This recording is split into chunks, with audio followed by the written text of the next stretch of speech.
live from WTVO Rockford and your home team. Eyewitness News at 5 starts now. Thunderstorms overnight lead to flooding this morning, the parts of the state line that were hit the hardest. Rockford's Italian community came together this weekend, but the local festival isn't able to hold their last day. And a new memorial honors those in the area who have served in the military, the special unveiling that took place on a very fitting day. Good evening, I'm Taylor Castro. Thanks for joining us this evening. Some locations across the state line received nearly half a foot of rainfall, with heavy rain producing thunderstorms overnight and into this morning. Chief Meteorologist Candace King has been following this. Candace, when will we see more rain? Yeah, you know, Taylor, we had some pretty significant rainfall come down. Started late last night, running through early this morning, likely had some of that wind and the heavy rainfall coming down too. We're really anywhere kind of sectioned across northwest Illinois. We had about 4 to 8 inches of rain coming down. Jenna shared this picture, one of our morning producers here. This is in and around the Freeport area. You can actually see some of the water there in the ditches. You've got the road closed sign and the barricade up. This is actually near the fairgrounds there, just south of town, where we did have some pretty significant flooding. Here you see the Pecatonica River. This not necessarily out of its banks. We did not have any reports of creeks or streams or rivers coming out of their banks, which is some good news, but there was quite a bit of flooding that took place. One report I had over 73 between Lena and Pearl City. That portion of that road kind of closed as water went over the roadway. So we had a lot of rainfall come down in a short amount of time, which did prompt some pretty significant flash flooding. Now, most of this likely starting to recede. Well, we've got some dry time out there for these next couple of hours, but look at some of these rainfall amounts. I mean, when you look in and around the Freeport area up to Cedarville, out towards Lena, Pearl City, you had really anywhere between about 4 to 8 inches of rain. We had reports in some spots close to 8 inches of rainfall here in that short amount of time. So some pretty significant rainfall coming down. Everywhere else, generally about 1 to 3 inches of rain being reported here. So we've got some dry time that'll take us through these next couple of hours, but there is a flood watch that remains in effect for all of northern Illinois and southern Wisconsin. We will see the rain return again. There will be some heavy rainfall. Taylor, might not necessarily be quite as heavy or as widespread as some of the rainfall we had out there early this morning, but I do anticipate some heavy pockets of rain to return after midnight. That could add up between another 1 to 2 inches on top of the rainfall that we already had. Good news, things will dry out as we go later into this week. More on that forecast coming up a little later. All right, Candace, thank you. We'll hear more about it later in the full forecast. A festival that has been around Rockford for 4 decades is wrapping up this weekend. It's a yearly event that honors the Italian-American heritage and culture. Amory Wilder was at Festa Italiana as rain put the early end to the celebration. Amory? Taylor, lovers of all things Italian came out to Boylan High School over the weekend to enjoy rides, foods, performances, and live music, all to celebrate the Italian culture. But Sunday, the festival site was empty as crews packed up without an official end to the festival.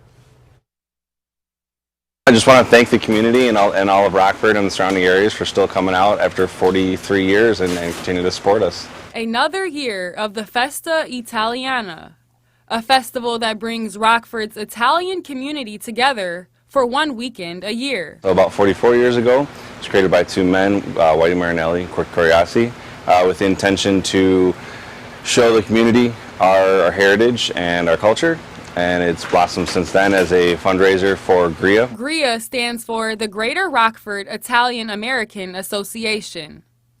Michael Maffioli is an executive board member.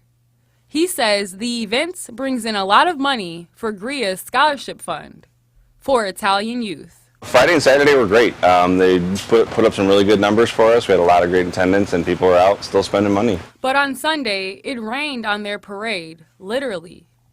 Wet conditions made it hard to open up on the last day of the festival.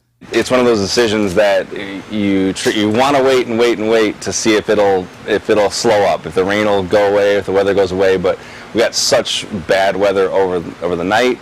There was a lot of damage to the field already, and it was just going to be too much for us to handle, giving all the people out, getting the entertainment going and the food going. So we had to unfortunately make the call to cancel it. Maffioli says those who purchase tickets in advance will be able to use their tickets for next year's festival. Taylor? Thanks, Amory. Other events in the state line took place today despite the rain, including the dedication of a new memorial. The Purple Heart Memorial was unveiled today as part of Midway Village Museum's LZ Peace Memorial. It honors men and women from the Rockford area who have served in the military.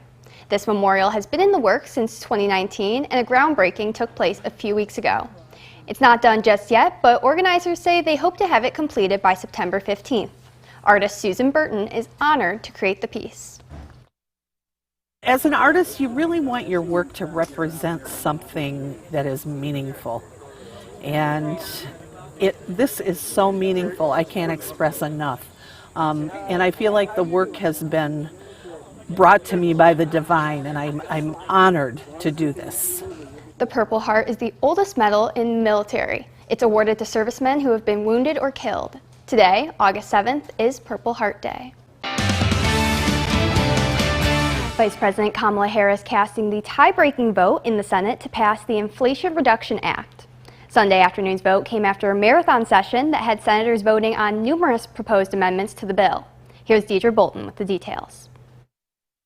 The Senate working through the weekend as Democrats look to pass their sweeping climate, tax, and health care package. The amendment process, known as Votorama, began on Saturday night, continuing on Sunday with senators voting on a series of amendments ahead of the final vote on the Inflation Reduction Act. Using special Senate budget rules, Democrats needed just a simple majority to pass the bill. They had no votes to spare. The Senate being equally divided, the Vice President votes in the affirmative, and the bill, as amended, is passed. Senator Bernie Sanders with 5 last-minute amendments hoping to push the bill further on fossil fuels, prescription drugs, and health care. But those amendments failed as Democrats remained united to pass the bill. We are elated. Every member of my caucus is elated about what happened because we've changed the world. The legislation will make the biggest single investment in clean energy in the nation's history, allow Medicare to negotiate some prescription prices, set a $2,000 annual cap on drug costs for seniors, and lock in a minimum corporate tax rate of 15%. This is going to reduce the costs that hit American families in their pocketbook. Prescription drug costs, health care costs, energy costs. It's going to make for a more secure and stable and cleaner and more affordable future for American families. But Republicans disagree. Now, they talk about it being on big corporations, but big corporations raise prices. They do pass it all down. So from our perspective, we will see those tax increases coming down the line, and Americans are going to feel it. With only 3 months till midterms, Democrats hope to get the bill to President Biden's desk as quickly as possible. Deirdre Bolton, ABC News, New York. President Joe Biden says he's feeling good and is out once again. This comes after testing negative for COVID-19 for the second straight day. His first order of business was to hop on Marine One and fly to Delaware to reunite with First Lady Jill Biden. She stayed there while he isolated. It's the first time the president has left the White House in just over 2 weeks. He was forced to stay in extended isolation after suffering a rare rebound case of the virus. Tomorrow, the Bidens will visit the flood victims in Kentucky. Meanwhile, U.S. Secretary of State continues an overseas swing. Antony Blinken landed in Johannesburg, South Africa today. The nation's top diplomatic official is expected to discuss mutual priorities like health, infrastructure, trade, investment, and climate. Blinken has already visited Cambodia for Association of Southeast Asian Nation meetings and the Philippines, where he met with his counterparts and newly elected President Bongbong Marcos. Next, he will visit the Democratic Republic of Congo and Rwanda. Now, your first warned weather forecast from Chief Meteorologist Candace King.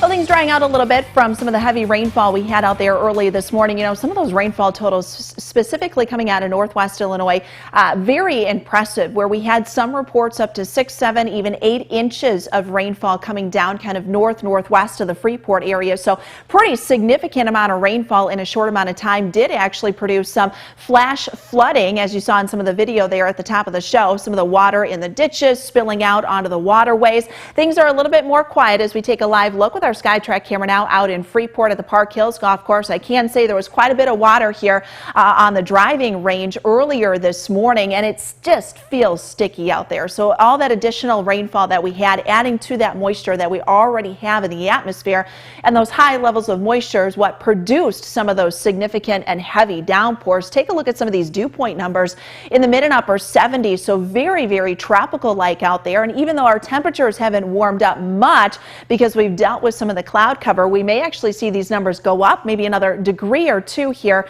as we go through this evening. Dew point temperatures in the upper 70s. 79 is our temperature right now in Rockford. You're at 81 in Janesville, 77 in Freeport, 84. Our weather watcher Jim here on the southwest end of Rockford ended up with 2.3 inches of rain. 2.3 inches of rain also for our weather watcher Bob. On the southeast end, checking in at 79. Also 79 for our weather watcher Ben in South Beloit, had 1.1 inches of rainfall. So quite a bit of rain coming down in that short amount of time. So it's nice that we have a little bit of a break out there. But as I mentioned, we are going to see some additional rainfall move back in, most likely after about 10, 11 o'clock tonight and then into early tomorrow. Well, we've got the clouds out there this evening, watching this activity start to fire up here across central and north central Iowa. That's kind of the beginning stages of what is to develop and move in as we go through the night tonight. So why all this heavy rain? Well, you step outside, you know you've got a lot of moisture in the atmosphere. We actually have a stationary boundary tied into an area of low pressure to the north of us. With all this high moisture, this orange and red you see here across southern Wisconsin and northern Illinois, that's a measurement of high levels of moisture in the atmosphere. So if you were to think of the atmosphere as a sponge, wring that out, you're talking 2 to maybe 2.5 inches of rain just kind of from wringing that out. So what's going to happen tonight is that boundary stays to the north of us. We get these winds in the lower part of the atmosphere that start to pick up. That increasing wind, you've got showers, thunderstorms that begin to develop, feeding off of all that moisture that we have, and that's where those heavy downpours come to play. Things will be a little bit more progressive tonight compared to what they were early this morning when we had kind of these thunderstorms that just sat over the same area over and over and over. But that's not to say we may not see another 1 to 2 inches of rainfall come down. So here we go. This is very early tomorrow morning. Notice we've got those heavier rain and thunderstorms moving in. Not anticipating any severe weather, but here mostly that heavy rain threat that will take us through tomorrow morning. Cold front begins to work through during the afternoon, eventually rids us of some of that humidity for tomorrow, but you're still going to feel it out there. Tuesday morning, we wake up to some fog as temperatures sit right around that 60-degree mark. High pressure moves in. We'll keep a partly cloudy sky there for Tuesday afternoon. Temperatures then will stay in the upper 70s and lower 80s, so a little more comfortable here as we go throughout the week, and only a small chance for rainfall then again late Wednesday into Thursday with a second cold front, and then again once we get into the weekend. But as I mentioned, watching that threat for some flooding concerns again with those showers, with the rainfall, Taylor, already coming down on some of the swollen ground that we had with the heavy rainfall. Could be some flash flooding issues again late tonight, very early tomorrow. So something to keep in mind as you head out the door. Now sports with sports director Scott Leber. This was supposed to be a weekend when the White Sox made a push in the AL Central by facing a struggling Texas Rangers team. But the Sox lost 2 of the first 3 games in the series, so the best they could hope for today was a series split. The Sox scored only 3 runs total in the first 3 games, but they blew by that total early in this game. In the second inning, A.J. Pollock rips a single to drive in a run. Pollock had 3 hits in the game. In the third inning, Andrew Vaughn standing in and sending the baseball out of the yard. And came with a man on, making it 3-0. Vaughn's 11th homer this season. To the fourth inning, Luis Robert up, drives one to right field, and that's going to be out of the reach of Adalos Garcia. 2 runs scored. It was 5-1.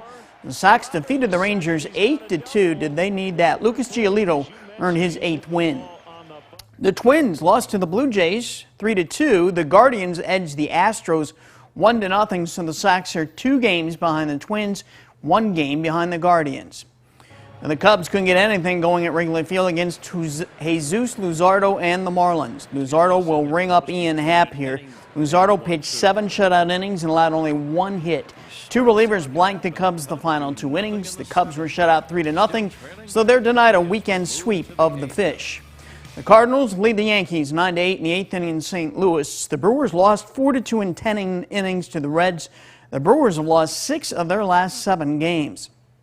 The Rivets home game against Kenosha this afternoon was rained out, so they're going to play a doubleheader in Loves Park tomorrow evening. The first game will start at 5:05. The Bears had their issues last year, but overall their defense was solid. They ranked 6th in the NFL in fewest yards allowed. They were 4th in sacks. What they didn't do is come up with takeaways. The new coaching staff is trying to make the guys more focused on being aggressive and forcing turnovers. Defensive coordinator Alan Williams says the guys have been quick to climb on board with what the coaches are preaching. Guys have been great. I was expecting some pushback, some kickback. Hey, coach, my legs are dead. We shouldn't be. Hey, coach, this is what we did last year. Hey, coach, this is what I used to do to be successful. There hadn't been any of that. The guys have been outstanding in terms of how they're working.